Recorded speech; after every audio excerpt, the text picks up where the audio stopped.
காலையில் வீட்டில் இருக்க வேலையெல்லாம் முடிச்சுட்டு வாடா தோப்புக்கு போவோம் அப்படின்ட்டு என் சின்ன பையனை கூட்டிகிட்டு தோப்புக்கு கிளம்பிட்டேன். அங்கே போனால் கொய்யா மரத்தில் வந்து என் பையன் ஒரு 6 கொய்யா மரம் இருக்குது. ஃபுல்லாக கொய்யா மரத்தில் எல்லா மரத்துலையும் தேடி தேடி பார்த்தான் பழம் இருக்குமான்ட்டு. ஒன்றில் கூட பழம் இல்லை. ஆனால் காய் மட்டும் நிறையா கிடக்கு. இங்கே பாருங்கள், அங்கங்கே சின்ன சின்ன காயாக நிறையா கிடக்கு. 4 மரம் 7 மரத்துலேயுமே தேடி பார்த்துட்டு ஒன்றோட இல்லைம்மா அப்படின்ட்டான். சரி வாடா, நான் ஒரு வாரத்தில் பழுத்துறோம், அப்போ வந்து பிடுங்கிக்கலாம் அப்படின்ட்டு அவனை கூட்டிகிட்டு கிளம்பிட்டேன். சரி, பக்கத்து தடையில் கொஞ்சம் வீட்டுக்கு தேவையான காயெல்லாம் போட்டிருந்தோம். கத்திரிக்காய், வெண்டைக்காய், தக்காளி, பச்சை மிளகாய், முள்ளங்கி எல்லாம் போட்டிருந்தோம். சரி, அதெல்லாம் எப்படி இருக்குது அப்படின்ட்டு பார்ப்போம்ட்டு போனால் ஒரு வாரமாக சரியான மழை. இந்த மழைக்கு அம்முட்லையும் கோரை தான் மண்டி கிடக்கு. ஏகப்பட்ட கோரை மண்டி கிடக்கு. பாருங்கள் எவ்வளோ கோரை இருக்குன்னு. இதெல்லாம் பிடுங்கினா தான் அந்த கன்று கொஞ்சமாவது எந்திரிச்சு தளைஞ்சு வரும். நடுவில் இருக்க வரப்பில் மட்டும் முள்ளங்கி நல்லா தளைஞ்சிருக்கு. தலைன்னு நல்லா இருக்குது பாருங்கள். நெட்டில் இருக்கிறதெல்லாம் முள்ளங்கி தான்.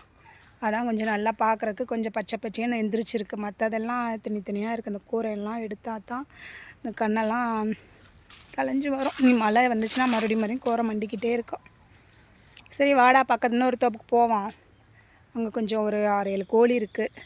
அந்த கோழிக்கு பாதுகாப்பாக இதுக்கு சாப்பாடு கொண்டுட்டு வந்தோம். அப்போ இற போட்டு வருவோம் அப்படின்ட்டு போனோம். எங்களை பார்த்தோன்னே அங்கிட்டு மேய்ஞ்சிக்கிட்டு இருந்த கோழியெல்லாம் எங்களை பார்த்தோன்னே ஒடியார ஆரம்பிச்சிருச்சு. பாருங்க, இந்த தோப்பில் வந்து ஏகப்பட்ட குரங்குக. என்ன அங்கே இருக்க இளநீ, தேங்காய் எல்லாம் பிடுங்கி வீணாக்கிடுதுங்க. எங்களை பார்த்தோன்னே கோழி இன்னும் பார்க்கல, நீ தும்முன்னு ஒடியார ஆரம்பிச்சிடும். ஒரு 6 கோழி இருக்கும், 6-7 கோழி இருக்குது. அதுக்கு அரிசி கொண்டுட்டு வந்தோம்மா. சரி, அதுக்கு அவனுக்கு சாப்பாடு கொண்டுட்டு வந்தோம். அவர் வந்து சிக்கன், மட்டன், இப்படி முட்டை இந்த மாட்டம் சாப்பாடு தான் சாப்பிடுவார். சாம்பார் சாதம், தயிர் சாதம், பால் இந்த மாட்டம் ஊற்றி கொண்டாந்து அவர் சாப்பிட மாட்டார். அப்படியே இருக்கும். சாயந்தரம் வந்து பார்க்குற வரைக்கும் அந்த சாப்பாடு அப்படியே இருக்கும். சாப்பிட மாட்டார் அவர். பாருங்கள், இப்போ இந்த சாப்பாடு பால் ஊற்றி கொண்டு வந்த சாப்பாடை, அந்த சாப்பாடை போட்டோன்னே அவன் சாப்பிடவே மாட்டேன் பாருங்கள். அந்த சாப்பாடை பார்த்தோன்னே பின்னாடி போயிடுவான். பாருங்கள், இந்த சாப்பாடை இப்போ என் பையன் கொட்டுறான். கிண்ணத்தில் சாப்பாடை கொட்டினோடனே அந்த சாப்பாடை முணந்து பார்த்துட்டு பால் சாப்பாடுன்னு சொன்னோன்னே போயிடுவான் பாருங்கள். பின்னாடியே சாப்பிட மாட்டான். கெட்ட பையங்கிற இந்த பையன் மட்டும் பாருங்கள், சாப்பிடவே மாட்டான். முணந்து பார்த்துட்டு பால் சாப்பாடுனோடனே அங்கே பாருங்கள், கோழியெல்லாம் வந்துருச்சு. அரிசி போட்டேன்னு அம்மட்டு தின்னுட்டு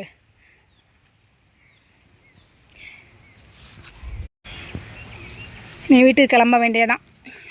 நீ ஈவினிங் வந்து பார்க்க வேண்டியதான் எல்லாத்தையும்.